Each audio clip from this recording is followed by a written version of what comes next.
afternoon, everyone. National Investor Education Week is an important event on the calendar of the JSE as we play our part in educating investors and developing the market.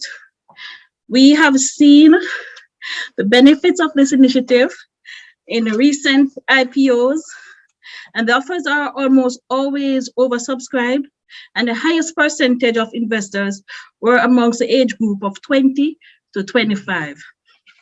The JSE is thankful to all our partners over the years, many of whom are here today, who have made this possible.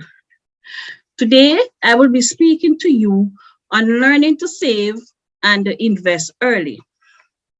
What does it mean to save and invest? Is there a difference between savings and investments? Savings is putting aside money which is available for use when needed and carries a low risk. Investment is putting aside money which is available for use when needed and carries a long-term horizon and also carries risk. The main difference between savings and investment is risk. And as we always say, when you're young is the best time to take risk. Why should I save early or invest or take any form of risk? Investing at an early stage develops a pattern of financial independence and discipline. An early investment teaches the real difference between investing and saving. Never think that your age or income is a barrier to investing. The little amount of money invested now will put more money in your pocket in the future. The following reasons are suggestions that can assist us in deciding whether it's a good idea to start saving at an early age. More recovery time.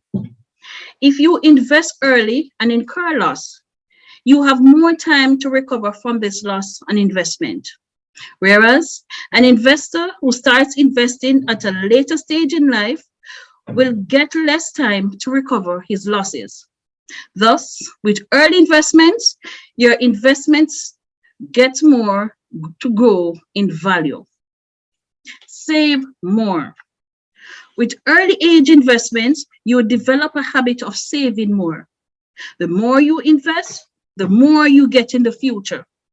You develop the habit of saving by cutting on unnecessary expenses and diverting saved money towards investment.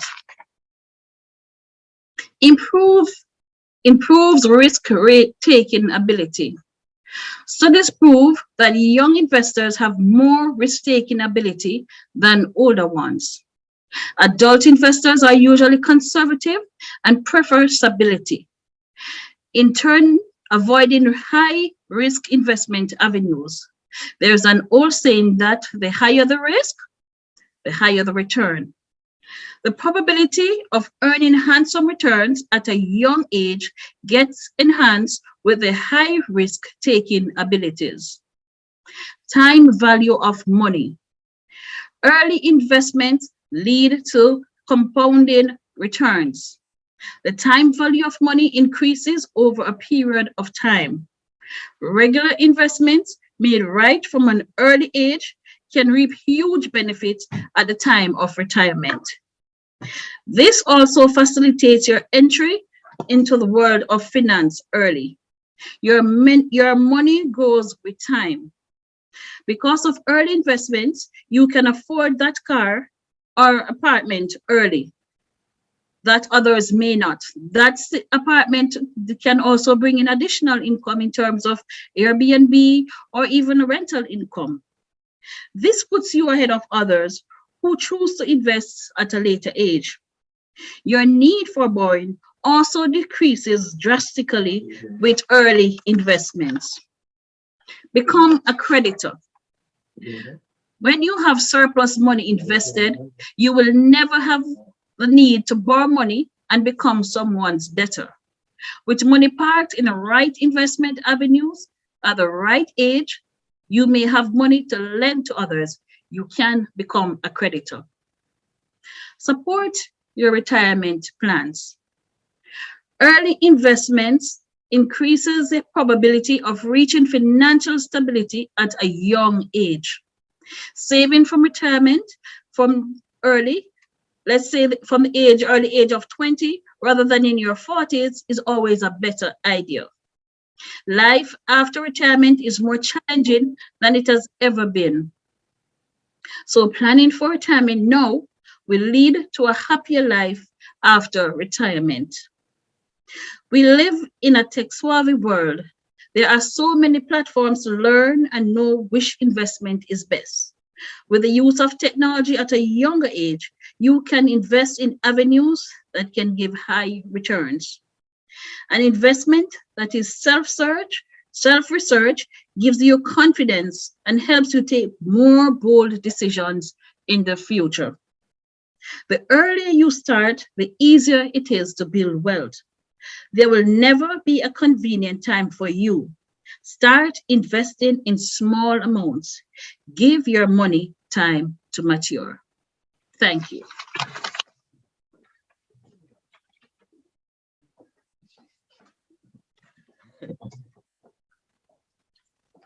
Thank you very much. Thank you very much, Andrea. That was very comprehensive. Sorry for the little delay there. Andrea's machine was giving her some trouble, so we had to quickly adjust. But the messages are the same. Savings and investments are two different vehicles, two different goals, and one must distinguish between the two. So as we move along now, we will call on Simone Terralong, Executive Wealth Advisor at NCB Capital Markets, who will share her thoughts and experience on the best roadmap for young investors. And before she starts, I would say 1 second, Simone, just to ask anybody who has questions, if you could just type them in to the Q&A at the bottom of your screen, and I will address them as soon as we can fit them in. Thank you very much. Go ahead, Simone. Hi, Andre. Welcome, everybody. Thank you for having me. For those who are just joining us, I just want to welcome you. Now, today I will be discussing the roadmap to investments for youths, right? Now, one of the fondest memories that I had as a child growing up was going on road trips with my mother. Now, back in the day, we didn't have GPS. So if you got lost, you would have to rely on the directions from persons on the way. Now, if we know anything about country people, when you ask for directions, one thing they will tell you is that, all right, to get there, you need to turn left, then go up the road and you reach. But in actuality, it means you probably need to turn left, then right, then left again, and probably take another 5 miles of driving or walking before you actually reach your destination.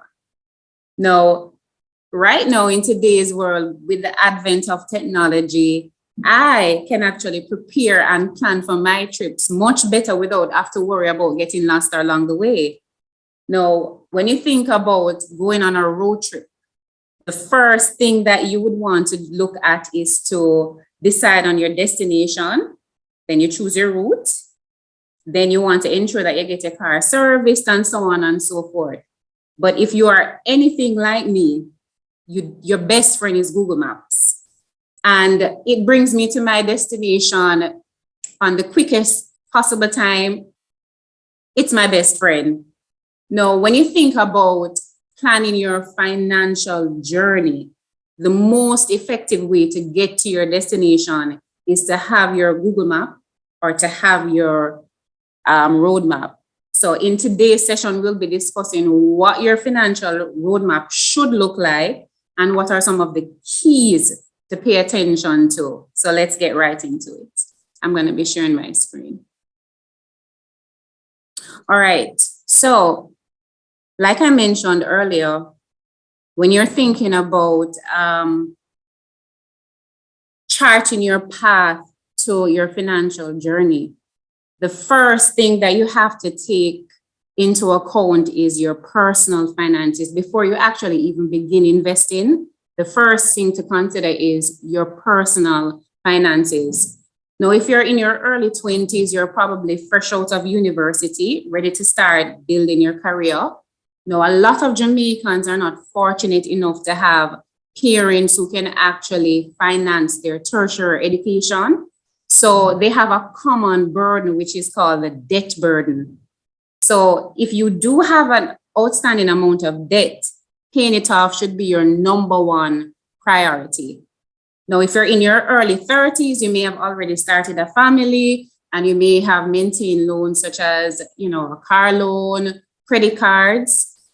Credit cards are very, very useful, but credit card debt has to be carefully managed because the interest rate on a credit card is actually higher than any other loan. So you have to pay special attention to managing credit card debt. And one of the critical things to note is that not all debt actually affect your finances equally. Let's say, for example, a mortgage. A mortgage has the potential to increase your net worth, whereas when you're thinking about a motor vehicle loan or a credit card, what it does is that those loans are only used for consumption purposes. So debt, managing credit card debt is very, very important. Now, the mantra, it's not how much you earn, it's how much you save, rings very true here, because when you think about creating a budget, what a budget does is that it forces you to actually manage your spending and limit the amount of spending so that you stick to it. And the general rule of thumb is that you want to save at least 10% of your monthly income before you actually start saving. So if you need to set up a standing order or something like that to ensure that you are disciplined about saving, then go right ahead. Because it's very important, especially when you're in your 20s, those are the best years to start saving, even earlier than 20, because your savings in your 20s will grow exponentially when you invest it properly when you get to, say, age 50, right? So the important thing is to save to invest. Now, when you think about setting goals, the next step to charting your journey is to set proper investment goals. Now, I want to get rich is not actually a valid investment goal, because all of us, who doesn't want to get rich, right? But if you are setting an investment goal, you're actually setting a promise to yourself that it has to be smart, right? It has to be specific, measurable, achievable, realistic, and it has to be timely. So you have to ask yourself questions like, how will I prepare for retirement? Do I want to purchase a home, and how long do I intend to purchase that home? How will I be earning passive income? These are some of the things that you want to consider when you are setting a financial goal. You also want to figure out how soon you want to get there and determine what lifestyle risk you will take to get there. Does it mean you probably have to sacrifice some budgets, or it may mean sacrificing a hotel stay or a vacation plan? You have to really determine what risk you're willing to take to get there. And it has to be measurable, not just in dollars and cents, but it also has to be measurable in time.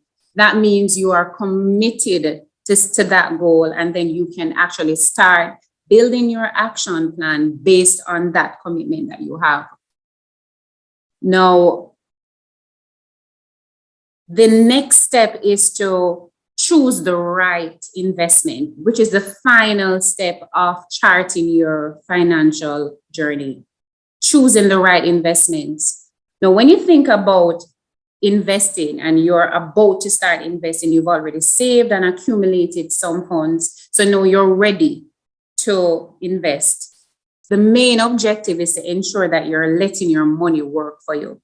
So consider your money being in race with an opponent, and that opponent is inflation, right? It's inflation. So if you were to put things in perspective here, it generally means that the money that I have today should at the very least be able to have the same purchasing power. It should be able to buy the same amount of goods and services 5 years from now, at the very least. Now, inflation rate is forecasted to hit about 4.6%. So if your funds are not invested and growing at the minimum 4.6%, then it means that you're not investing properly. You're not meeting your optimal objective, which is to put your money to work. Now, the two main financial assets that actually help to accomplish this are bonds and stocks. Now, the other thing is to look at understanding your attitude towards risk. What does this mean? Think of this from early on, because it will actually assist in terms of you identifying what are the right type of stocks or other type of investments that you will, that will suit you. So ask yourself the question, can I sleep comfortably at night if I were to see my portfolio value decrease by, say, 30%? Can you do that? Now, keep in mind that the general rule of thumb when it comes to finance is that whenever you invest, the higher the risk, the greater the possible return. And of course, the greater the chance of fluctuation. So either way, what you want to do is to ensure that you have a portfolio that combines safe and stable options along with those that are riskier but have more opportunities. Now, what that combination looks like will be based on how you feel about risk. And this is where an advisor comes in. A financial advisor is there to assist you with identifying the right assets that suit your needs and putting together a portfolio that is best for you. Now, so we've basically covered the 3 steps: managing your personal finances, eliminating debt burden as possible, then look at how you can start saving. Then after you've accumulated your saving, you want to look at selecting your investments properly. No, the final thing to do is to ensure that you're setting small milestones for yourself. Celebrate the small wins. Each win means that you have to get to the bigger step, the next level, and you want to ensure that you're constantly monitoring your progress. And that is where an advisor comes in. And importantly too, ensure that whatever you are learning as you continue to grow, as your money continue to grow and your investment knowledge continue to grow, ensure that you're passing on such learning to your children, to your friends, so that you can build generational wealth. Thank you. Thank you very much, Simone. Excellent advice. I think the one, just to make your point more, reinforce your point. Credit cards.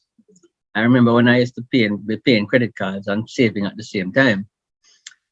And then I think I went to a seminar just like this, and somebody said to me, which you just mentioned, your savings rate is 5% or less. That's what you get in terms of interest on your savings. And you're paying between 45 and 47% interest monthly on the credit card. So you're not making any progress. It's easier to just pay off the credit card in total, somehow bite your tongue and do it. And that cash now can be used for your savings or investments. There's a question in the chat for you, which I think you addressed in the presentation, but just for emphasis, the question is, what can I expect if I invest in the stock market? Okay, what can you expect? Expectations are basically, it's basically how you would look at stock is to ensure that you have to look at it from a personal standpoint. What is your knowledge value? What is your knowledge base when it comes to stock? Do you understand what stock does and how it suits your portfolio? So I would say to the person who asked that question, understand when you speak to your advisor, ensure that you actually have a full understanding of what stock is. Of course, persons buy stock to accumulate wealth and also to earn dividends. But what you want to ensure is that you're buying stock not to get some quick, rich scheme or anything like that. It's really about building a long-term portfolio where you can see and earn value over time. So what you will also find is that when you build out a stock portfolio, you will never be able to predict how soon the stock will be able to realize gains for you. But it's about buying strong stocks that have sound fundamentals, where companies are able to basically show over a long-term period that they do have a track record of performing and paying profits to their investors over a long time. So I would say have a discussion with the advisor as to what are the best stocks to consider for you personally, depending on what your risk appetite is. And then you can build out a stock portfolio based on that. And from there, you would be able to manage your expectations on the performance of the stocks. Okay, thank you. Ariana, she has answered your question that you put your questions in the Q&A, but she did answer your question in that little summary there. So I won't ask it again. Somebody asked if Jamaicans have credit scores. The answer is yes. We have 3 credit rating agencies now, and almost every financial institution now is reporting to financial details of your loan to a credit agency. Last one for you, Simone. This person says, how can I obtain a financial advisor? So you can just direct them to the broker of your choice. Clearly, NCB Capital Markets is the broker of choice. Basically, it's just a matter of where you're located. Remember, NCB has locations in just about every touch point in Jamaica. So it's depending on which branch location that is convenient for you. You can make contact either by Instagram, or if you wish, you can reach out to me later on. I think I had put my contact information, and we can basically direct you to the best advisor based on whichever location is more convenient for you. So it's very easy to find your advisor. Thank you. Could you just give them the website details and the IG details to contact NCB Caps? Right. So your contact, the website is NCB Capital, www.ncbcapitalmarkets.com. Okay. Thank you very much. You're welcome. All right. Thank you very much, Simone. Excellent presentation. The role of the FSC in protecting young investors. None other than the man himself, Mr. David Geddes, will now address us on that topic. Welcome, David. Thank you. Thank you so much, Andre. Good day, colleagues and participants. Good day, colleagues and participants. Let me first thank the Jamaica Stock Exchange for once again organizing this most timely and annual event. I want to begin by saying that it is never too early to begin the journey of financial literacy. This aids in your own self-protection and assists you in making sound and responsible decisions that will impact your life today and tomorrow. A background to the FSC. In the mid-1990s, the Jamaican financial sector had experienced several shocks, which the government felt forced to intervene. Merchant and commercial banks, as well as insurance companies, were on the brink of closure. And this crisis spread across the entire island and was threatening to negatively impact and affect the economic well-being of the Jamaican citizens. This intervention by the Jamaican government led to the birth of the Financial Services Commission, with a mandate to supervise and regulate Jamaica's non-deposit taking institutions and brought together some of the brightest minds from around the financial sector. Of course, I wasn't there at that time, so I'm not amongst those brightest minds, but they were assembled to become the bedrock of the FSC. Now, their mandate was to promote integrity in the Jamaican financial sector and protect consumers of financial services. As the organization continued to grow and evolve over the past 20 years, it has sought to capitalize on its power and influence not only as a regulator, but also as an educator through programs such as the Youth-Focused Schools Financial Education Program, SFEP, which was developed in partnership with Junior Achievement Jamaica. This program delivers knowledge that is essential for developing healthy financial attitudes and behaviors. It is done as an extracurricular activity over a 6-week period each year. We are celebrating about 10 years of SFEP, and each year we have more and more students participating, more and more schools participating. Now, because of the pandemic, we're doing it virtually, so we've had to modify how the program is. But usually, we have tours of the Jamaica Stock Exchange, the Bank of Jamaica, and other institutions that are of import in the financial sector.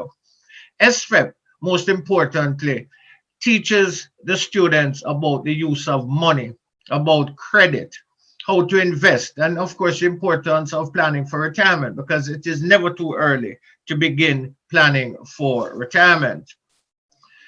So the FSC also collaborates with other regulatory bodies such as the Bank of Jamaica, the Jamaica Stock Exchange. As you can see, we're here today, the Jamaica Deposit Insurance Corporation, all with the intent to promote financial literacy and consumer protection.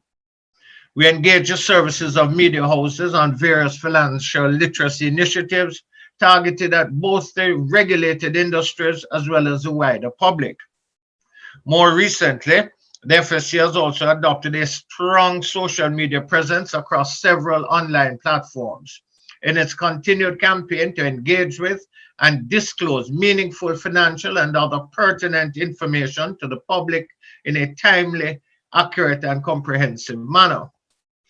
Now, the Commission pursues measures to enhance consumer protection and financial capability, and all of this is in support of the government's National Financial Inclusion Strategy, while we also seek to incorporate forward-looking risk-based assessments of the financial condition and outlook for regulated entities. This we do, of course, with support from internationally recognized institutions such as the Toronto Centre. So what does the FSC do? Well, we empower consumers of financial services to take responsibility for their financial lives.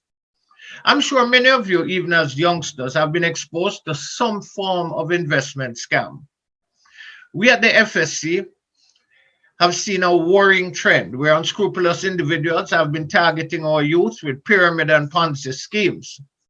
These are illegal schemes that entice persons to invest, but there's really no underlying support which will provide a return on that investment. Essentially, what happens is that those persons who invest early may get a return on their investment if other persons are recruited into the scheme. Now, on the other hand, investing in, say, the Jamaica Stock Exchange does not depend on your recruiting other persons to invest. So the FSC wants youth and adults and everybody to ensure that they check before they invest. We want to make sure that persons understand that when you're taking up your hard-earned cash and giving it to someone, that person should be licensed and registered with the Financial Services Commission. Very important. And the product that they're offering for you to invest in must be registered with the Financial Services Commission. That is how we ensure a level of protection for our citizens. Now, along with supervision, monitoring, and licensing to maintain the healthy and stability and public confidence in the industries we regulate, the FSC is also focused on educating and empowering consumers, particularly our youth. This to ensure that they make financial decisions that can move them forward. However, we have long recognized that there are significant gaps in financial knowledge, behavior, and attitude, and these heighten the potential for missteps as our financial marketplace grows more complex. We are working to protect consumers both from the market conduct point of view, which means that we monitor and regulate how the licensees in the environment operate, what they can do and what they can't do. For instance, many of you might be familiar with what's known as insider trading.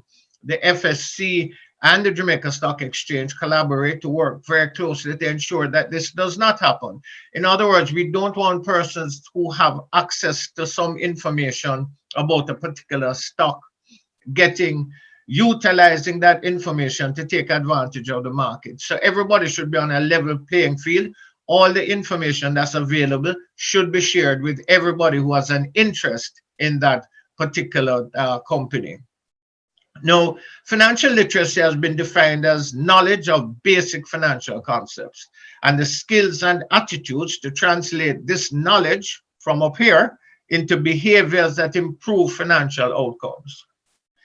The FSC is pursuing multi-stakeholder approaches designed to highlight the opportunities and challenges that we all face throughout our financial lives. Using a variety of strategies and communication channels, such as this youth forum, the primary objective is to better equip consumers to make informed financial decisions. This will enable them to reach their life goals and thereby secure financial well-being. In our earlier presentation, you would have heard about the importance and how you can secure financial well-being. So we want to make sure that that playing field is level, so everybody that goes on to it is on a level playing field, have access to the same information. Now, of course, utilizing forums like today's annual youth forum is especially pleasing for the Financial Services Commission. And again, we must thank the Jamaica Stock Exchange for the invitation to be here. Now, just to share with you quickly a few things. Once you begin working, you should seek to protect yourself for when you reach those golden years that now may seem too far away to be worried about. But in fact, in the blink of an eye, you'll be there. And if you don't plan for retirement, believe me, those golden years will be anything but golden. Now, what really is retirement? It is that point in all our lives when we stop working, either because of having reached a particular age or because of ill health. Now, it is highly recommended that you start planning for that eventuality as soon as possible, because retirement is a major life change for the majority of people. You'll have to stop working, which means a major stream of your income has halted, and you'll then have to rely on your finances and how well you plan them. Financial preparedness is about being able to finance your healthcare expenses, which of course are likely to increase as you get older, to finance your bills, and of course finance your enjoyment, because not because you're old means you're cold. Fact is that you want to enjoy, and that helps you to get rid of stress. So you want some level of enjoyment in your golden years. No, being prepared for your retirement years is important in many ways, because many things will change and they will continue to change over time. You may have high inflation, which means a higher cost of living. As I said before, your health-related expenses are likely to increase. And note also that while it is very good that our life expectancy here in Jamaica has significantly increased, it also means that if you live longer, it means that your expenses continue for a longer period of time. So you have to bear that in mind when you are planning for your retirement. And believe you me, I know it seems a way down the road, and it can be important to me, no. But there is always that matter that if you start planning from early for your retirement, from the time you get your first paycheck, believe you me, what you will see at the end of the road of your working years will be 10 times better than if you start at 30 or you worse 40 or worse at 50. Of course, you will always have to start if you didn't start, but it is best to start early. Now, retirement planning and financial literacy. We have had studies in other jurisdictions, and we are going to be, we're actually engaged in doing a survey here in Jamaica, and Melanie from the Financial Inclusion Secretariat at the Bank of Jamaica, Melanie Williams, may speak a little bit about that. But in other jurisdictions, we have found that there's a key link between financial literacy and retirement planning.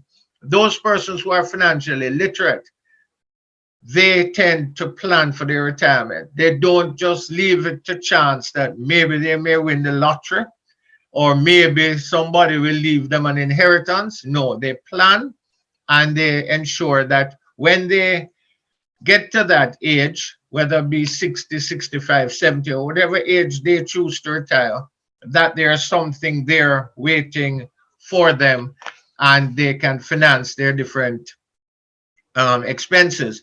Now, just briefly to look at December 31, the end of 2020, the total value of the assets in the industry, in the pensions industry, was approximately $663 billion. Now, during the same calendar year, there were a total of 817 pension plans. But here's the crux of the matter. Total pension coverage in Jamaica is only at 11.5%, 11.5%. Can you imagine that? So what's going to happen to those persons who are not included in a pension coverage when they get to retirement?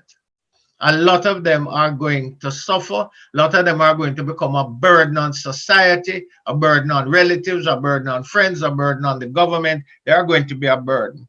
There were 377 active pension plans at December 31, 2020.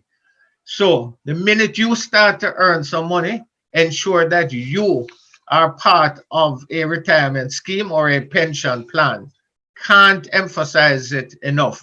And of course, also, you want to ensure that you invest in the securities industry.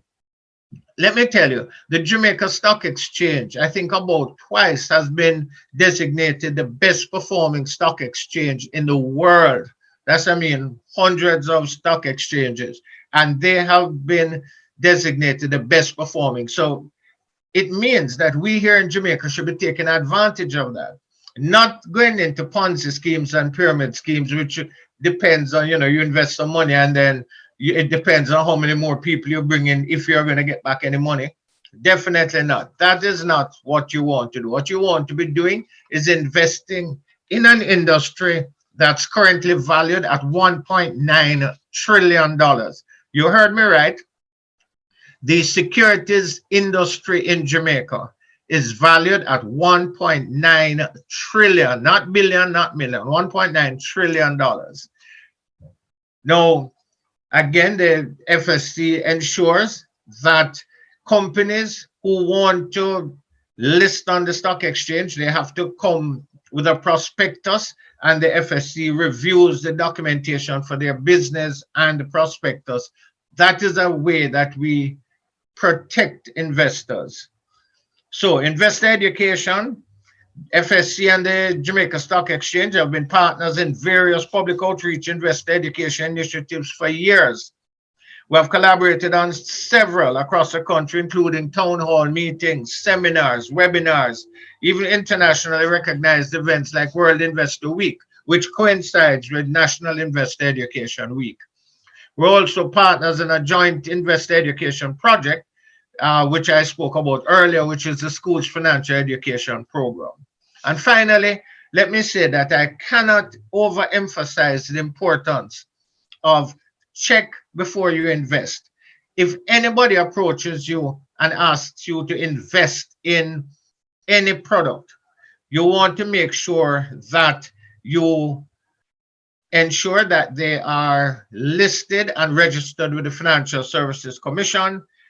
If what they are offering you seems too good to be true, it probably is. Don't entrust your savings to anyone who is not licensed by the Financial Services Commission. There have been many cases of several persons not being licensed, and of course persons that we will say, well, we respect them. So they might be a nurse, teacher, lawyer, pastor, whatever, professionals. But if they are not licensed to invest, to give investment advice or to sell investment products, they ought not to be doing that. So thank you again. A pleasure to have been offered the opportunity to speak to you. Look forward to any questions you may have. Thank you. Thank you, Mr. Geddes. There's applause going up in the Q&A already, but there is a question. There's two. This one I'll give you first. How do you know which company is safe to put your money in? For instance, how do you know when to buy or sell based on the direction of the market? I would answer that one for you, David, and say you talk to a broker, you speak to a licensed financial advisor. Simone spoke to you a while ago. To myself. Simone spoke to you a while ago. You can talk to her. The other question which will come straight at you is what protection is there for investors in the case of fraud, hacks, and or mistakes by brokers? That's a good one. That's a very good question. Each case would have to be looked at individually.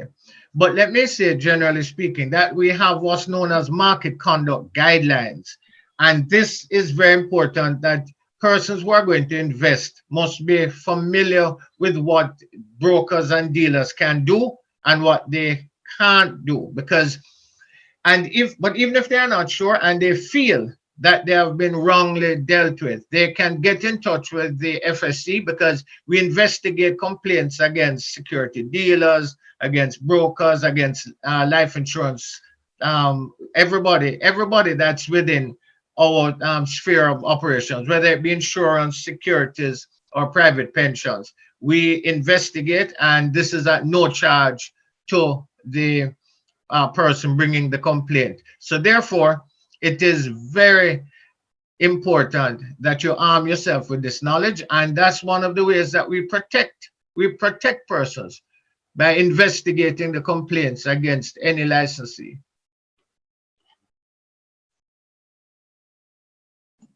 The other question is regarding how does FSC protect investors in regards to listed crypto blockchain investments on the JSE when that time comes? Well, I guess when that time comes, or shortly before that time comes, we would have to have in place a regulatory framework. But we are certainly not there yet. But we will definitely have regulatory frameworks in place. And again, this includes falls under the market conduct guidelines. We want to make sure that you have as much information as possible. We require dealers and brokers to give a certain amount of information to investors so that they can make decisions, informed decisions.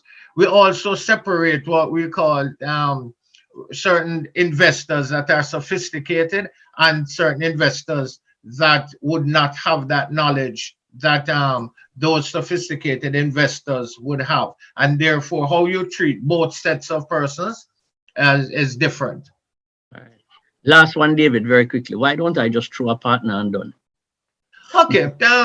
And I'm not here to knock partners, and we don't regulate partners. And partners usually would not fall within the scheme of Ponzi schemes and pyramid schemes, because they don't offer you a return on your investment.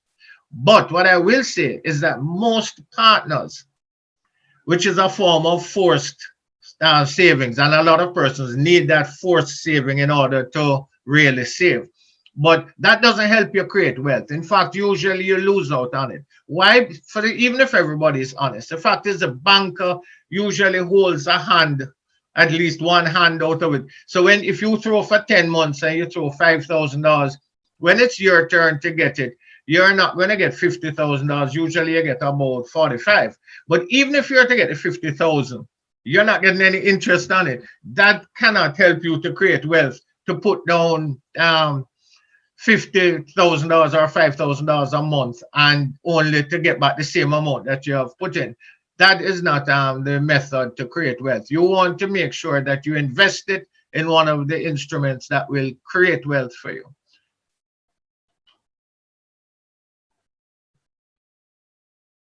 Thank you very much, David. Excellent presentation. You have created quite a bunch of questions in the chat. We just at this time won't be able to take many of them, but certainly those of you who are here, David says you can contact the FSC for some of the information.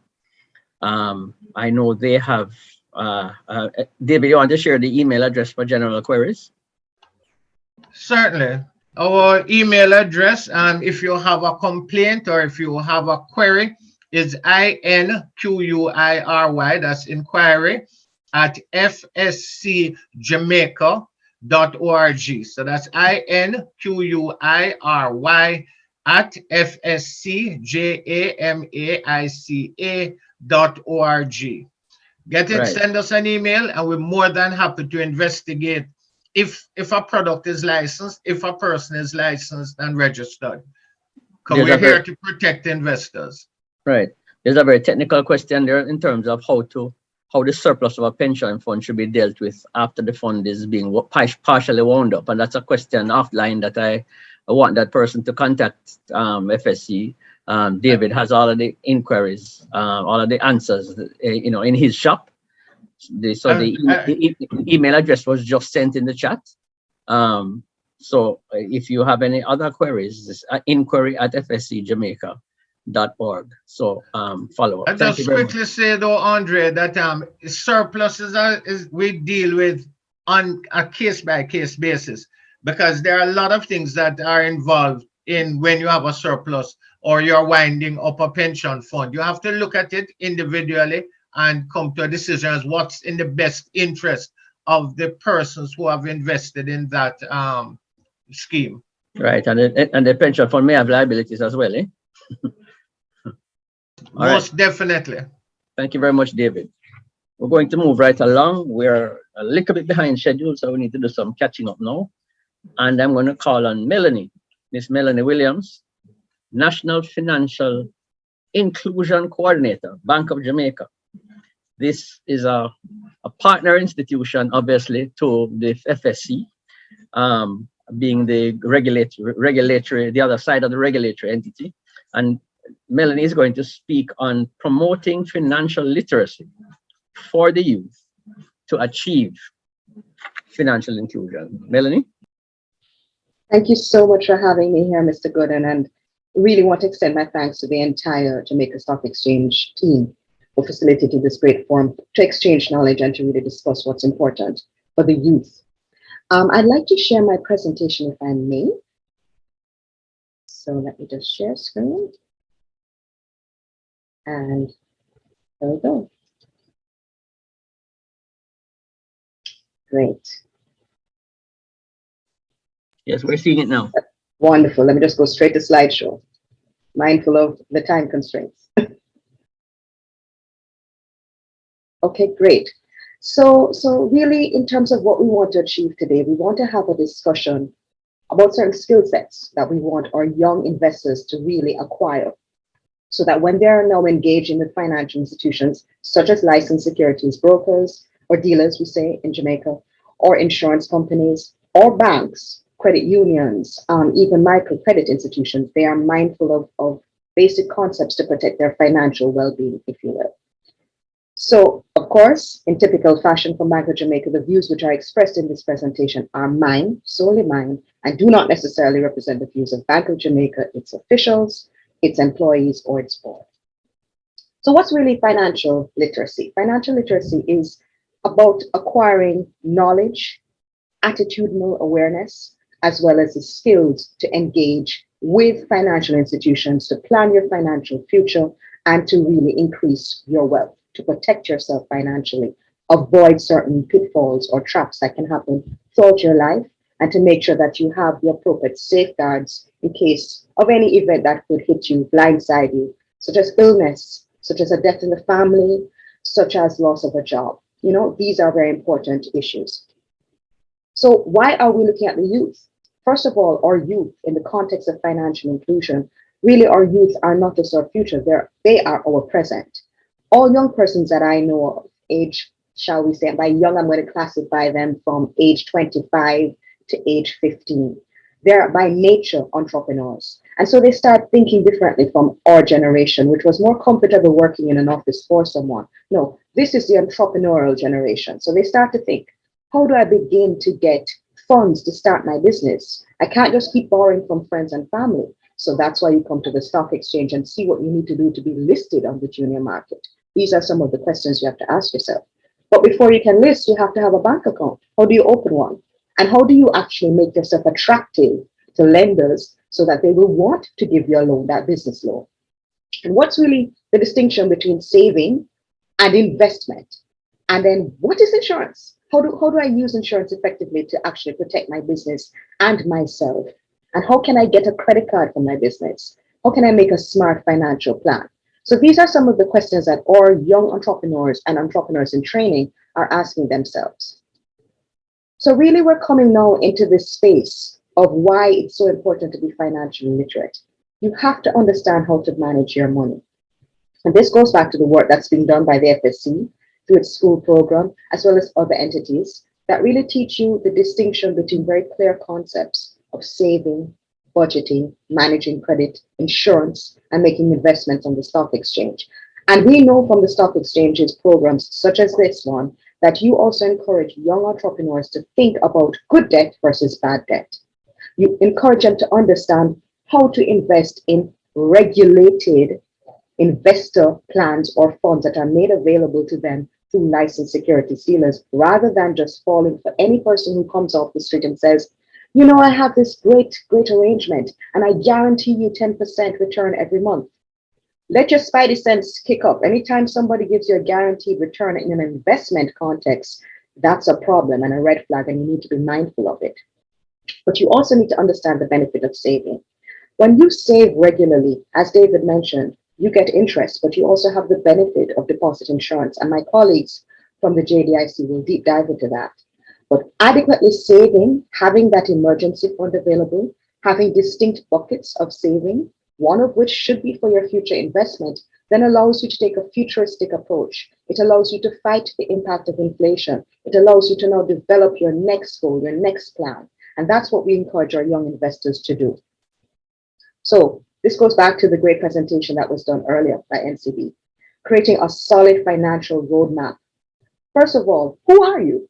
You have to be honest with yourself. What do I want from this life? Identify your goals as a young person, as a young entrepreneur in training. Understand your risk profile. What am I not prepared to lose? And how much am I willing to risk in order to gain? Then I have to understand what the products are that may be available to me and choose the best one for me, suitable products. Be very careful of somebody who tries to hard sell you a product. Don't fall for that. Take time away. Go and do your investigation. Go onto the websites of all of these companies. Look through, identify, go to the FSC and see if this is actually a licensed dealer. Find out what's happening. Make sure you understand the product as best as you can. And it's a duty. Melanie, we're only seeing one slide now. You're advancing the slides. We're only yes, seeing I am. You're not seeing? No, we're only seeing the first slide. I'm not sure what's going on. Let me see. Let me see. I'm actually on slide 5. I'm now seeing movement happening. Are you seeing it? Are you on slide 3 with me now? Yes, yes. Okay, so this is what we went through in terms of why we were looking at our youth. There seems, I'm sorry to the audience, there seems to be some sort of delay between our systems here and the forum. But this is what we were discussing in terms of why our young people need to actually get into investment and understand how to deal with financial products. And as you can see, we spoke of the importance of opening the bank account and getting funding to start your business and actually building a great credit profile, among other reasons. And here I was discussing the importance of financial literacy in the context of good money management skills. So I spoke a bit about money management, understanding how much you're earning income, your different sources of income, understanding how much you need to pay out in terms of your ongoing debts, what you need to save, and understanding how to create distinct buckets, if you will, of savings that then allow you to make investments, such as investments on the stock exchange. It is also very important for you to avoid persons who seem to hard sell you a product. They are usually very aggressive with it. They push you to make a decision right away. And I'm encouraging you as future investors in the stock exchange, if you're not already in it, that you need to always exercise the power of choice. You have the right to say to someone, thank you for this information. Thank you for this brochure. I will consider it. And it is very important that you take that time away to read that marketing material very carefully, read the prospectus, get an understanding so you can ask relevant questions. And as David mentioned, there are market conduct guidelines that the FSC has put out that give you the chance to have that one-on-one engagement with your broker and really understand what you want to invest in. It's also important to not just live in the now, but you're living in the future. Who do you want to be and where do you want to go? And you must understand the difference between good debt versus bad debt. Good debt is when you have actually taken on a loan with a view to acquiring an asset, such as a home, such as investments in long-term savings, retirement planning, that yield a dividend of peace of mind in addition to financial well-being, versus bad debt, such as running up a credit card, buying things for name brand purposes to impress people who you don't even know. So just bear that in mind. Your most important person in your life is you, and your financial health is absolutely critical. Good. So we're on the same page now. This is where we were. We were looking at developing a solid financial roadmap. And I'm encouraging you to identify your own goals based on what you want, your desires. Understand your risk profile. Understand how much are you willing to risk in investments, but make smart investments. You know, make sure that you understand, yes, the higher the risk, the higher the reward potentially, but you have to make a decision. How much can I afford to invest in this type of investment? And what is the return? What's the coupon rate? What's the long-term dividend that I will be getting? Is this a company that's solid? Do I have a portfolio so I'm balancing the risk associated with each company in the portfolio so I know overall that I'm getting a good return on my investment? Mutual funds, unit trusts, these are all great ways to invest that balance out the risk. Which brings me to the next point. You have to choose the best products for you, which means as part of financial literacy, you have to know where to go for information. And I'm encouraging you to know your rights as a consumer. And one important thing is a right to information. You need to know the details of what you are being offered. You know, reading that prospectus, reading the offering memorandum, going through the documentation so that you understand what are the investment management fees, how often you can expect to receive reports, you know, just making sure that you know where to get help if you have a concern or an inquiry, as opposed to where do you, or the process that you have to take when you have a complaint. You must always act wisely to protect your financial health. What do I mean by that? Often we are called upon to really help others, and that's a very good thing. But there's a distinction between charity and being blindsided into taking on someone else's burden. Give you one practical example.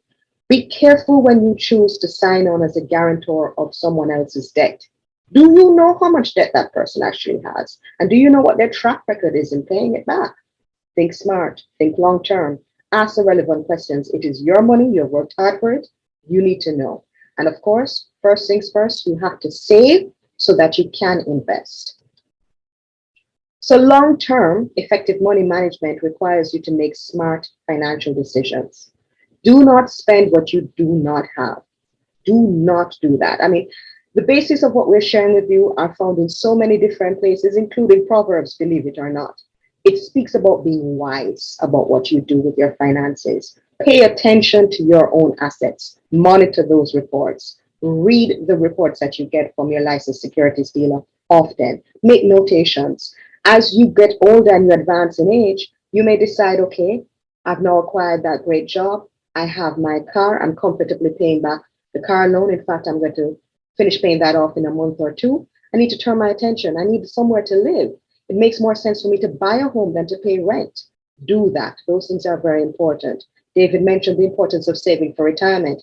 I know when you're 15, 18, 20, 25, it seems that retirement is an ancient concept. But before you know it, you're in your 40s and you're like, wow, I wasted my 20s. 20s are the time to start saving, building that money up, because you need to have at least a third of your working income to live comfortably. And you need to counteract the effects of inflation. And as presented earlier, you have to invest wisely to do that. Also important, especially with COVID-19 and the expenses that we're facing. So many of our family members are being impacted by this disease. Some of our family members are in the hospital. You need to have emergency plans. And you need to also consider the importance of insurance as a means of actually cushioning the effect of serious impacts to your financial well-being. So what are irresponsible financial decisions? Not monitoring your income, not monitoring your debt, getting multiple credit cards and spending recklessly and not paying them back in full. You know, so many more of the issues we deep dive into as part of the Bank of Jamaica Financial Literacy Series. We have that on the radio, we have it on social media, and we really partner with a number of institutions such as the FSC, Consumer Affairs Commission, JDIC, to get the messages out there, because we want you to remember your first obligation is to protect yourself. Very important. And as all of the presenters have said, you need to deal with regulated entities. There are persons who will approach you trying to tell you to sign on the dotted line. You have to get this credit card product now. Wait, whoa. Have you given me the actual terms and conditions up front?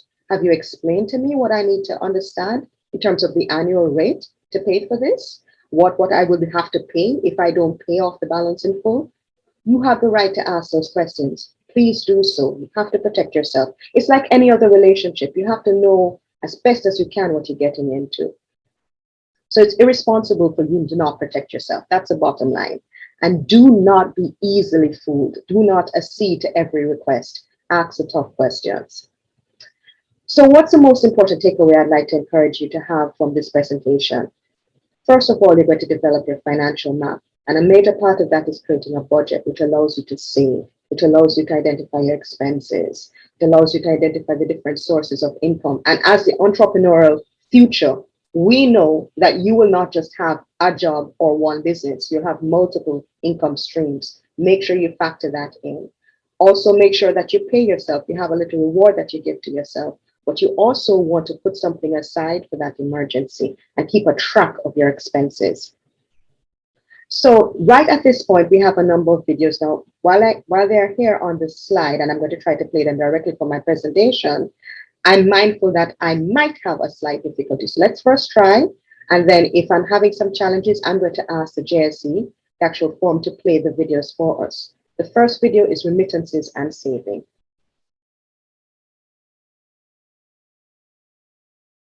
Please let me know if you can hear it.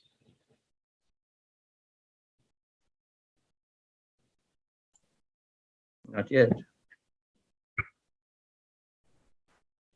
No.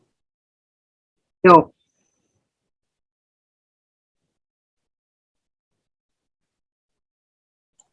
No. Affinity, I don't know if you can take over.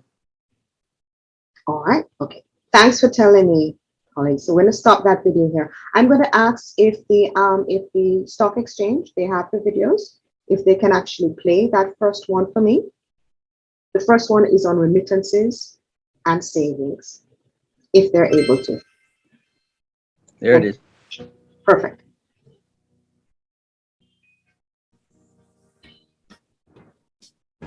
Okay, I just sent the money. I'll WhatsApp you the tracking number. Thanks, Daddy. I can't wait to buy that PS5. Listen to me. Your birthday money is not just for spending. Remember what I told your mom? Remember to open the bank account immediately after collecting the money. As a matter of fact, last time when I was talking to the remittance representative here in Queens, she told me that they can pay the money straight to your bank account. So do me a favor and go open the bank account. And put Johnny's name on it so he can start saving for college. But why I must go through all of that? Because it's safer and I don't want nobody rob you on the road. Just get Johnny TRN same time. Okay, it's true to talking. Let me deal with it first thing tomorrow. I have all the documents I need for me to open the account. I just have to get Johnny TRN. So what documents do you need to open a bank account? Your mom has her ID, TRN, proof of address, proof of income, and your school ID. I'm not an adult yet, so mommy will have to open the account with me. Yes. Anyways, I'm headed back to work, so call me later. I love you guys. And happy birthday, John. Love you too. Love you too. Thank you so much. May I ask you to play the second video now, which looks at budgeting?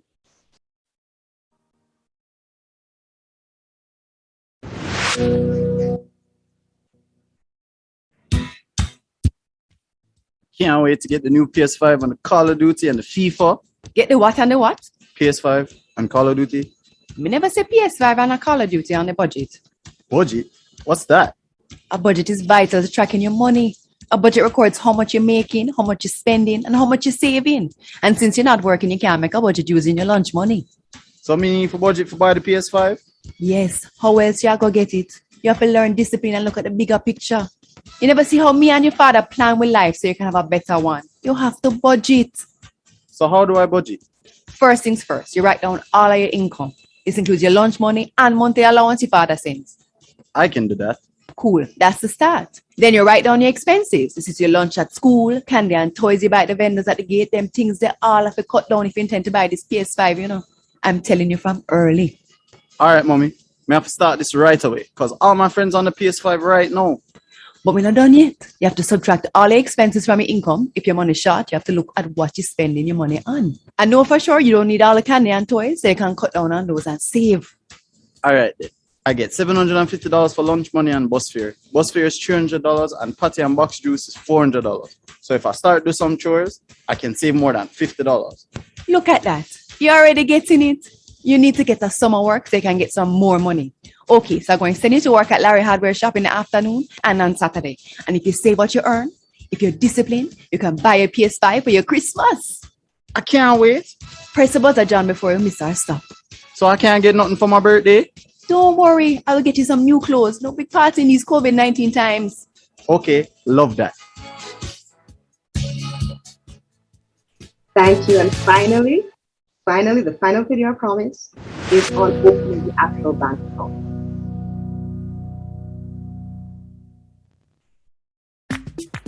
How may I assist you today? I want to open an account for me and my son. That's great. Let me see your documents. I understand you want to know about our savings account. Let me show you a few accounts and the benefits of each account. Why do you need so many documents from my mommy? It's called KYC, Know Your Customer. This helps us to protect you and treat you right. Thanks for the documents. Take a look at this brochure. Let's discuss savings accounts. A savings account is an interest-bearing deposit account. Customers with savings deposit accounts are covered up to $1.2 million per ban, so you don't have anything to worry about. The safety of a savings deposit account at our bank also comes with the convenience for easy payments using a debit card. Now, given your goals and your son's age, we have some specially designed savings accounts that you may be interested in. Let me share with you some brochures. Let's look at this particular savings account. This account allows you to earn interest on your monthly balance. This is great to help develop the habit of saving towards goals, such as university. So which one are you looking to open today? Mommy, I want them all. We will open one account for savings towards university. You see all the work you're going to do with Larry at the hardware store in the summer, like packing up your boxes and clean up the yard, you need to put all your wages in that account. So you set how much you want to save each week, and I will also put some money into the account. Plus your father going to send our money direct to that account. That way, you will have a savings goal for your betterment. And when you reach it, then we can talk about your PS5 and all them other things. Thank you, mommy. Now, your mom's name and your name are on this account. Not every account gets a debit card, but yours does. Protect your PIN at all costs. Do not tell anyone these digits. Do not give your card to someone to run it unless you are standing right there watching them at all times.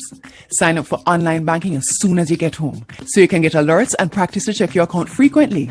This way, you will detect any unwarranted charges as soon as possible and protect yourself against fraud. Only use your debit card at stores with the point of sale machines and our ABMs. When you're shopping, you will have to watch out for all those scammers who like to look over your shoulder as they put in your PIN. You can't be too careful. Thank you. You're welcome. It was my pleasure. So, mommy, when do I get to use the debit card? When you show me you take the budgeting thing seriously and you start saving, no spending without saving. Thank you so much. So just to return to our slides in terms of where you get information, I'm sorry, faster. Right. This is where we come now to the crux of the matter. our financial literacy survey. So David mentioned it. Now, Bank of Jamaica is part of a consumer protection and financial capability working group, which is actually led by FSC. It's led under the leadership of Deputy Executive Director Nicolette Hennes. And part of our contribution to the cause, if you will, one of them, because we're also working on consumer protection, is that we are really moving ahead with a financial literacy survey.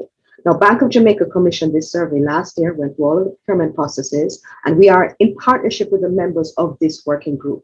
And the working group includes representatives from the Ministry of Education, Youth and Information, Ministry of Finance and the Public Service, FSC, Consumers Affairs Commission, as well as PIOJ, and JSC and JDIC. So many team members are actually coming together because we developed a survey questionnaire. And we are now at the point where they're going to be going out into the field. Now, I know it's COVID time, but everybody who's going to come to meet with a parent to have an interview with a child in the home will have on their mask and will be protected. We ask that you just give them a few moments of your time. It's a very short questionnaire. It's focusing on persons who are between the ages of 12 and 18. It's looking at the in-school youth and the at-risk youth. And we want you to just help your child or allow your child to go through the questions, because it will allow us to understand where there are gaps in terms of understanding financial concepts, and do they even know where to go for help. Now, that whole process, when completed, will then allow us to now start really pushing on creating even more financial literacy content for young people, because we want to get to the stage where we have textbooks, electronic textbooks, by the way, available in our high schools to really target this information and go even younger to the primary school level. So for more information on what we're doing on financial literacy, as I've said, we're on the radio. We're on IRI FM, Love FM, and Mellow FM with our financial literacy tips. We're also on the RJR group and Cool FM, Power 106, and Love with Under the Law program as well, and Mellow too. And we're also on social media at Central Bank Jamaica, JA, sorry. You can find us on Twitter, on YouTube, and on Facebook. And there you'll find the BOJ Real Talk series. I just gave you a little sneak peek of the next 3 videos we're going to be putting up. And of course, you'll also find our playlist that has to do with Centrally Speaking on YouTube. You can also come onto our website, www.boj.org.jm. Thank you so much for your time, and I'm hoping that you have found this presentation interesting. The videos will be uploaded, and so for the educators who are asking for the videos, there are 3 videos on our BOJ Real Talk series up there now on savings, budgeting, and home ownership.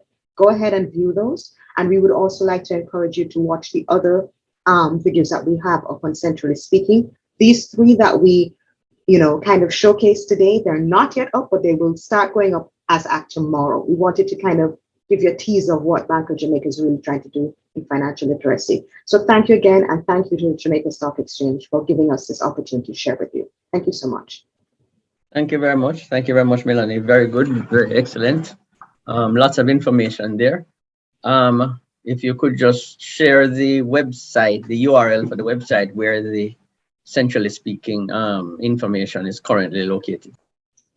Sure, it's at Central Bank JA on YouTube. So here at teachers is at Central Bank JA on YouTube. So all of the videos are there, and these 3 will be there when?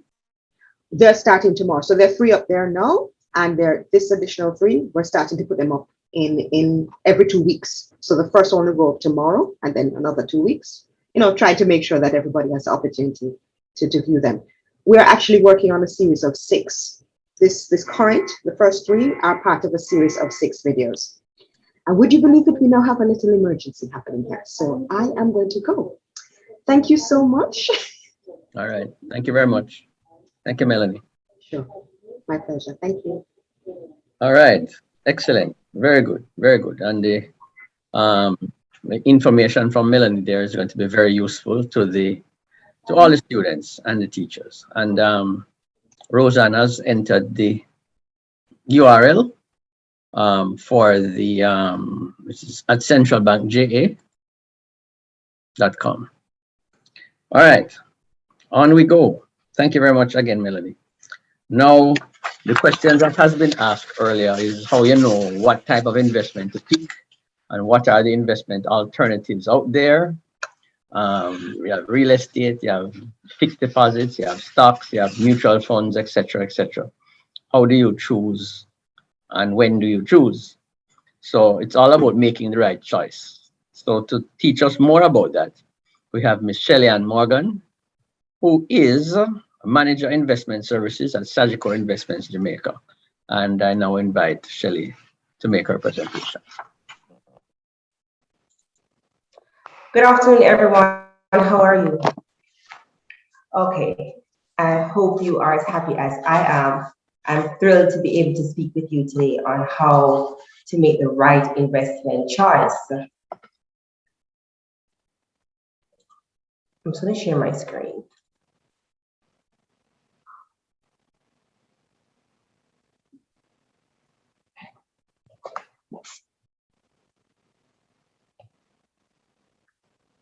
One second, please. Slide show.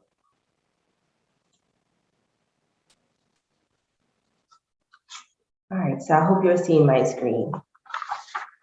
Yes, yes. Okay, so the big question is, what is investing? What is investments, right? And if you have any ideas, any thoughts that you want to share, please feel free to just put it in the chat there. Now, I'm going to share what my thoughts are on investing. So it's the action or process of putting money into a financial scheme, whether it's shares, property, commercial venture. I mean, the key takeaway here is that whatever you're doing, you expect to achieve a profit or an income. It is any medium or mechanism that is used for generating future income. I will mention some a while ago, but there are also bonds, there are stocks. I think Mr. Gooden just now, Hubert was mentioned real estate property or business. So the idea is for you to put some capital, put something in there to start that you can earn on. I don't know about you, but I want to be the person, if you can look on my screen, you're seeing where that I have my money always working for me.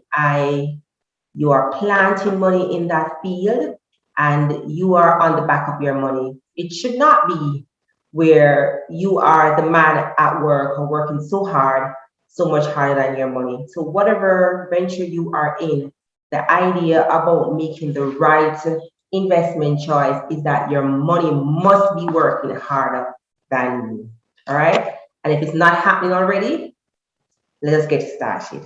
And today I'm going to help you. Now, today it's a youth forum, and United Nations, by their own definition, has youth anywhere between 15 to 24. And I'm assuming that we have those persons here on the platform, as well as anybody else who is interested in making the right investment choice and wants some help in empowering yourself. All right.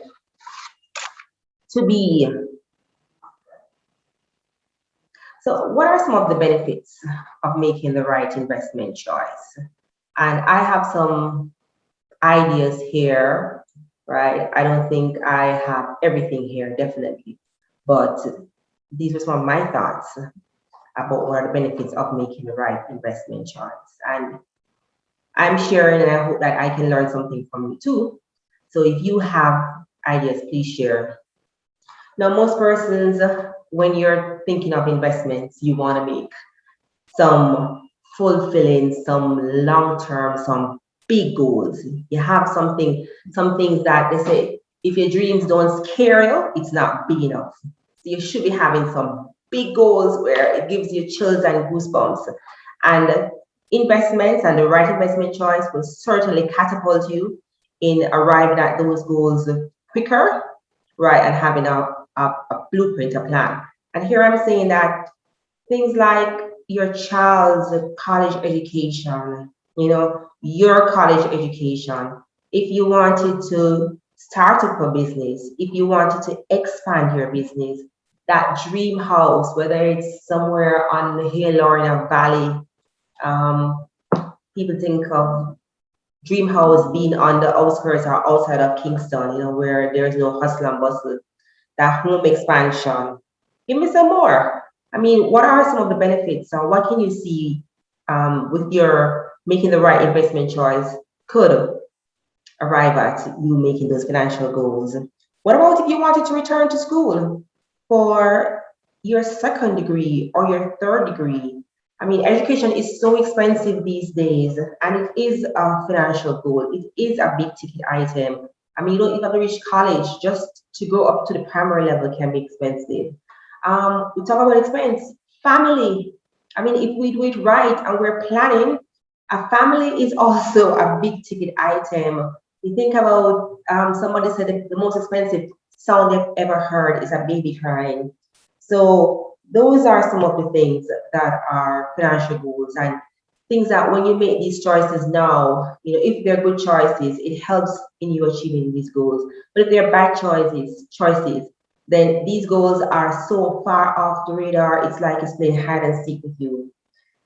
And how many persons that are on the chat now, on this forum now, did you have your parents or someone saving towards your college education? You knew that this money was there earmarked for you, or the money is put down and waiting for you. How many persons, you know, I mean, if for us had saved, right, for you? Do you know someone who had this kind of a benefit, this kind of a plan? And they say when you budget and you save, it almost makes it seem as if it is not very expensive.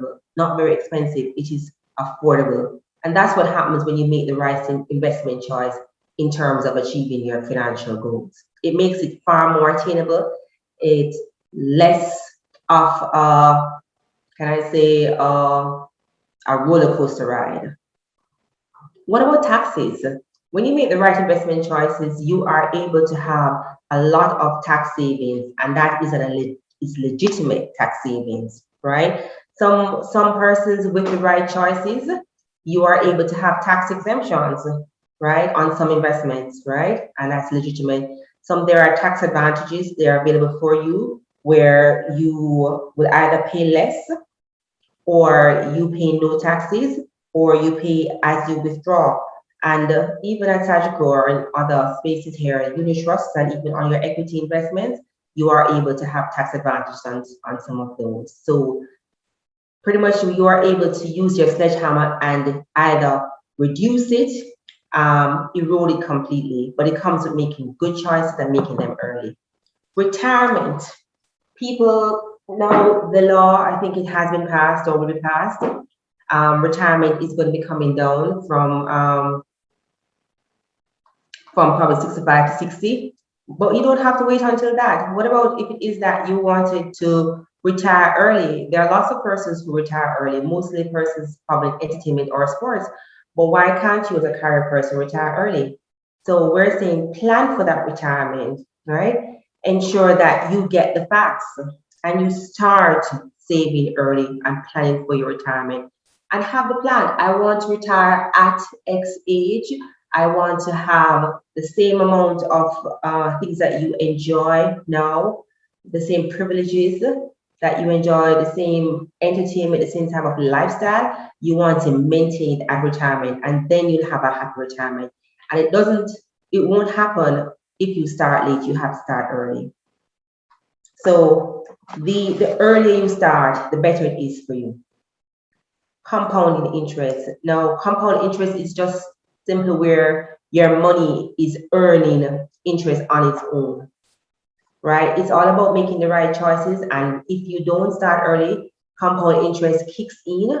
But if you don't have a lot, then you still won't earn a lot. So imagine you are able to earn 10, 15% on an investment, but you don't have a lot of money saved up. Then it means that you're not going to be benefiting from this. And similar to how we have lots of facilities, scholarships in our society, in the world, and we're not taking advantage of them, you should, because they're available for you. Now, wealth is health, and wealth is happiness, and health is success, and health is also happiness. And I have that there because if you make that right investment choice as early as you are, whether it is you're 15 or you're 24 or you're 30 or 45, it means that you will have a healthy, wealthier, more successful, a happier life. And how you get that, right? So you need to have financial stability, and starting from those financial goals, the very first thing I spoke about, having that plan, whatever it is, and sticking to it, right? The dream vacation, whether it is an annual vacation every 5 years, everybody can go together. It is a reunion that is coming about from making the right investment choice. And it can be the reverse if we make the wrong investment choice. I mean, job loss. Job loss is always something that is chaotic or can cause a panic. However, if you had made some really good goals, started an investment plan, had a plan, was earning compound interest, had started planning for your retirement early, even if you have a job loss, it will not be a big panic moment, right? There will be some concern, but you would have been saving. And we speak about ideally having to save at least up to 6 months of your monthly salary. Not many persons are able to, but like everything else, you need to start at it, start somewhere instead of just leaving it there. So the earlier you start, the earlier you save, the more you will earn. And that means you'll be wealthier, healthier, happier, more successful. And this form is one such that will help, and all the other options that are out there. But I mean, and we always say, we always speak about, how you get started if you don't have any money, right? It's always something that is on it. We can tell you anything that you're supposed to invest, but you don't have any money. No, I hear it and it is real. However, I believe, and I really believe this, that if you can believe it, you can achieve it. And I believe in the old time saying about the one cocoa in the basket, because I've seen it happen several times before. Sorry. Right? So, I mean, as a youth, as a young person, you might not have a lot of money, which is true. You might not have a big lump sum. That is true too. However, on the other side, you also will have less debts, right? You'll also have more time for saving. So it means that you can do it. And for every category of person, everything you can think of, there's always an upside and a downside. So find that upside in it, even as young as you are. I know young people who have lots of money. They save, they start somewhere, all right? So yes, you don't have the money. And we spoke about the first, you don't have a lot of money. All right? I say you might have no or less money. That's the disadvantage. Okay, fine. But like I say, you have less money, you have less or no lump sum, but you also have less or no debts. So it means that whatever you have, whatever little you have, you can also save more. The earlier you start, the better. It's the same thing. And if you think about it in all the spheres of our lives, I mean, discipline and consistency is something that continues even outside of investments. Now, many studies demonstrate that investors who hold on to stocks for more than 10 years will be rewarded with higher returns. It doesn't mean that there aren't short-term risks, and I'm not saying that, right? Because the risk is never ever totally eliminated and they will never disappear. But you can see that it mellows with age. So start early, just start. Nike says, just start. But what are you going to start with? How are you going to find the dollars? That's the $1 million question. And some persons are not going to like it, but you can find it if you really want to. So I'm suggesting that you set up small or monthly transfers. So whatever it is that you have, with investments, there are different minimums. And even as Sagicor, we have different minimums, but we have very affordable minimums too, because we have investments here, $500 and US $50, right? And you are able to start. So set up small or monthly transfers from your savings account, if it's from your savings account. And there are lots of persons with piggy bank same way, and if you break that piggy bank, you'd be surprised how much money you could find and you could get started, and then you'd be actually earning interest, because you don't earn interest or profit or income from the money in your piggy bank. Invest in quarters. Maybe you can't invest every month. It's okay, quarters or half yearly, if it is that you are starting from a low position. Use a low-cost investment service. Make sure you ask about the fees, right? Because there are always options there for you. spend less. Quality over brand still works. It doesn't change, right? Or designer wear. And I'm not just thinking about designer shirts or pants or whatever. I'm speaking about designer shoes. And this is for all of us, men, women, child. Designer phones, designer cars, you know, brand handbags or brand glasses, whether they're shades or even tested glasses can be, you know, sneakers, jeans. So like I'm saying, choose value, choose quality over brand. Sometimes there are some no-name brands, but they are so good and they last probably even longer. And I know we all like nice things, and that's relative too. So choose to have to do less impulsive spending or shopping or eating out. And I kid you not, even food can be very expensive. So let's look on that and how you go about spending, right? Brew your own coffee. What do I mean by that? I mean, invest your Starbucks money. Sometimes and I'm not saying that we're not going to have entertainment or we're not going to go home, we're not going to go out and have fun. I'm not saying that. But I'm saying that we are looking to see how is that we're going to start and how we're going to find that money. And this is one of the ways that you are going to make that right investment choice, how you're going to start earlier than later. So brew your own coffee. I mean, and I like a good Burger King as well, or Juicy or wherever it is. But maybe it is that because you want to start, you're going to make a sacrifice that you're going to make your own breakfast. If not every morning, then more mornings than if you're eating out. And you tend to find more young people would eat out because, like I said, you are young, you have age on your side, you also have less debt, so you can afford now to go out. But what if you could save that money now, right? And do not sit there and wait on the lump sum. Start with the small amounts that you have. So make your own breakfast. Take your lunch from home. Most whether it is work or school, they're outfitted with areas that you can microwave, or you have lunch bags which come with styrofoam. I mean, I don't know what it's called. No, I'm sorry. That will allow you to keep the heat in. All right. Invest your tax returns if you're employed. What about the NHG refund that you get every year that you look forward to spending? Why can't you invest all of that or some? This is where you can find the money from, right? Where that extra money comes if from your bursaries or from your scholarships, the summer job, the internships.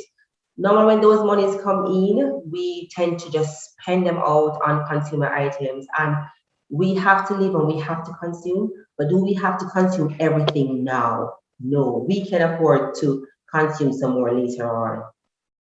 Invest any raises that you get, either some or all, right? Do not alter your lifestyle as you get a raise or a bonus.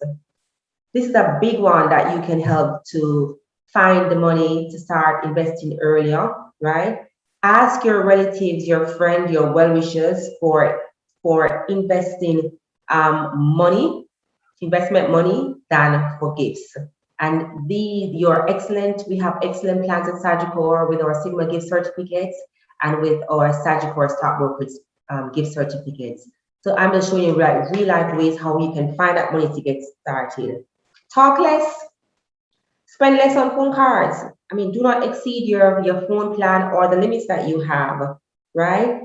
Sign up for the plans if you don't have one. Use the free Wi-Fi, right? So whatever it is, I'm hoping that you can see that there are opportunities there if you are serious about making these choices and about having investments. All right. So like I said, less impulsive spending, shopping, eating out, and like I said, even on food. And when it comes on to early retirement and retirement planning, as you start earning, as you start being employed and you earn a salary, you should start planning for retirement. Save as much as you can on your pension, maximize it. You can save up to 20%. Most persons only save 5%. So you should. And if you're self-employed, you're not excused. You can go in and start your retirement plan, an individual retirement plan. All right. So get the facts. So after you've thought about all that, get the facts. You have lots of areas. There are forums like this. Kudos to you if you are on. There are webinars. There's a paper. There's a newspaper. There are institutions if you want to go in. There's a website. Get the facts. Confer with a licensed wealth advisor. I put here got dollar cost averaging. It just means that you should be investing very often, right? And it helps to reduce your risk because there are risks.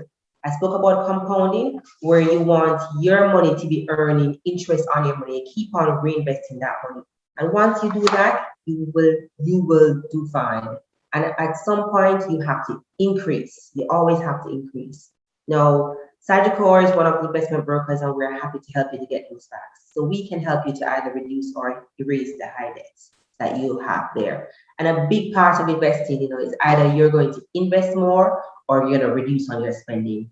And reduce on your spending means reducing or erasing some of those debts that you have.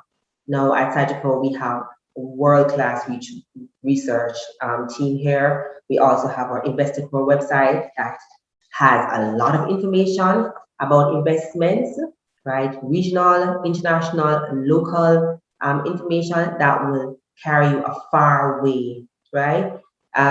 Be practical if you want. Start your backyard garden. That is also mean that you are spending less, saving more. I have here the raise do the chicken farm if you want. It's not a chicken farm. I mean, there are lots of hobbies now. We're seeing it during the pandemic where persons are pivoting, where you're using your skills, your talent. Persons who have strong cooking skills, now they're coming out, they're writing cooking books, and they start giving it away, then also you can probably get paid for it. All right. So like I said, we have a tool, investorcore.sagicor.jamaica.com, where you are able to go get cutting edge information on what is happening in the world. I mean, investments, inflation, anything that you want to know, you can always go there. There's a budget calculator there that you can go and use that will help you in terms of building a budget. So you have a tracking system there where you can go and track your investments, track your spending. And I'm still repeating the point about the less you spend, the more you'll be able to save. So most persons don't know how much you spend. And if you don't know how much you spend, then you really won't know that you can probably cut that spending. And some of that money that would have been spent on something, that you want, but probably frivolous or not needed right now, could be used to get into investments. This is not a gas can. This is a highly liquid, rapidly depleting combustible capital input, adding incremental value to the transportation sector. Think like a stockbroker. Learn now at investorcorejamaica.com. So that was just a plug for you to go to Investor Core and get some more information on it.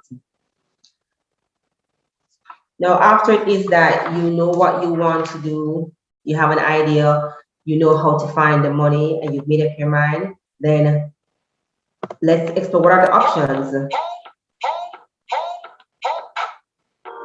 Equities, also known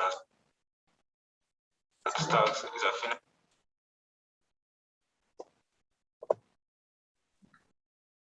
financial instrument used by the company to raise funds to the public on the Jamaica Stock Exchange market for their business operations. These companies will use that funds from the public as to run their business to gain a profit. What this means for investors is that one, you have shares in this company. Two, if this company makes a profit, you're entitled to dividend payments depending on the board's decision. Three, the value of your shares will also increase in price depending on the company's performance. You may ask what a dividend is. A dividend is a percentage of the profits the company may decide to pay to the shareholders. To get started, visit any Sagicor Investments location or give us a call. What are you waiting for?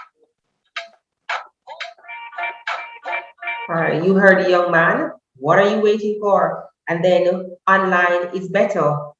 So there are options there. I spoke earlier about getting involved in low investment options. So ask about the fees. So if you choose to do stock brokerage and you want to trade, then trading online is more affordable than going into branch to do it.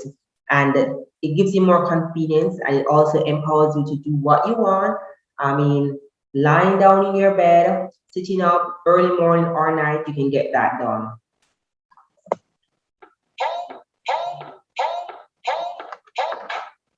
So you trust or mutual funds, it is a collective or pooled investment scheme that allows persons to pool their funds together, and these funds are managed on the behalf of them by a fund manager or institution. Essentially, this is a means or ways of investing indirectly in assets that you may not be able to afford. The unit trust is actually for everyone, the everyday man. If it is that you want to get bigger returns over a shorter period, that may necessarily mean that you have to go to a more aggressive spectrum of the risk tolerance scale. If you want to get consistent income, but you want to preserve what you have, then you might be on the lower scale of the risk tolerance spectrum. Essentially, based on the suite of products and Talent investments offer, we can find a Sigma fund that will suit your need and suit your portfolio. Right, so I said I was going to give you some options, and those are the options. Finally, it is very easy. Investment is far more easy than and more accessible than a lot of persons think. It's very easy. You need to have something that we can use to verify your identity. You need to have a tax registration number, right? You need to have someone who knows you better than we do to introduce it to us, and we ask you to give us references. And we have a number of categories of persons who will accept from, and these persons are normally in your neighborhood, in your schools, in your community, in and around you, where you can have this done. It's very easy. And then, of course, we want to know where this money is coming from, right? And once you can prove that, we mentioned about the gift certificate. That could be one. It could be an inheritance.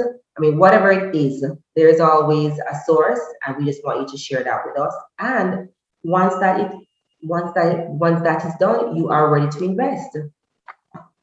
Right? So I do hope that you found the tips, right? You are now more empowered, and that you will agree with me that it is far more accessible, and it's much easier than you thought to get invested and to start earning and planning towards your retirement.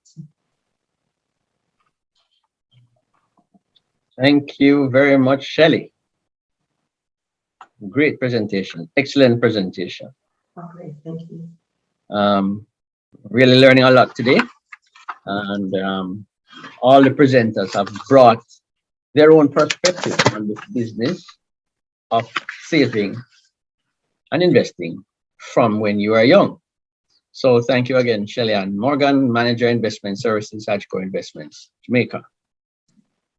All right, now we're going to transition to announcing the winners of the stock market game for high schools for the year 2021. And I don't know if I'm going to get some assistance with this in terms of screen demonstration. Or Charlotte, could you tell me if I should just go ahead and do the announcements? You will have the screen demonstration, sir. Okay. All right. Over to you, Mr. Operator. And the categories will be the stock market game for high school students, stock market game for high school teachers, and then, of course, the award for the top school.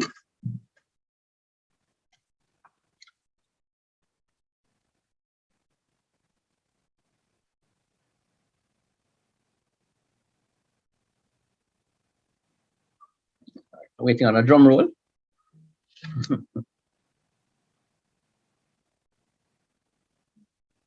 If you're having some difficulty there, please let me know so I can proceed.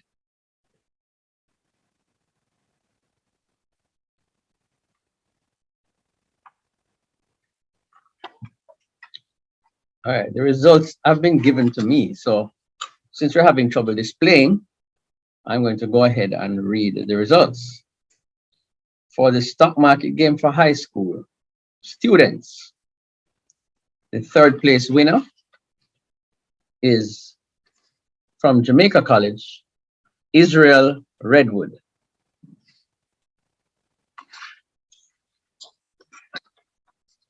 Stock market game for high school students, Second place, also from Jamaica College, Dante Edwards.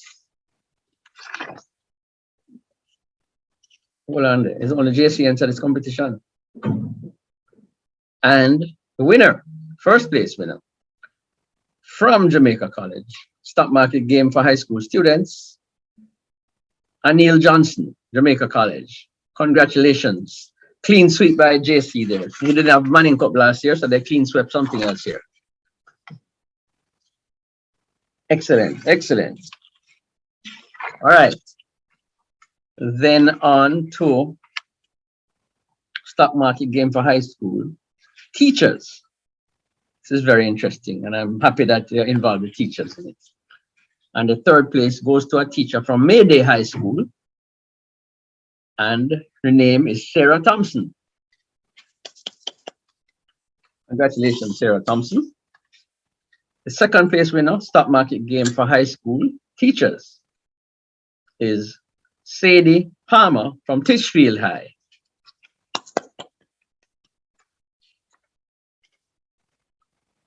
Then the winner, stock market game for high school teachers from Jamaica College, Oliver Irons. Oliver Irons, first place winner, stock market game for high school teachers. Congratulations, Oliver Irons and Jamaica College again.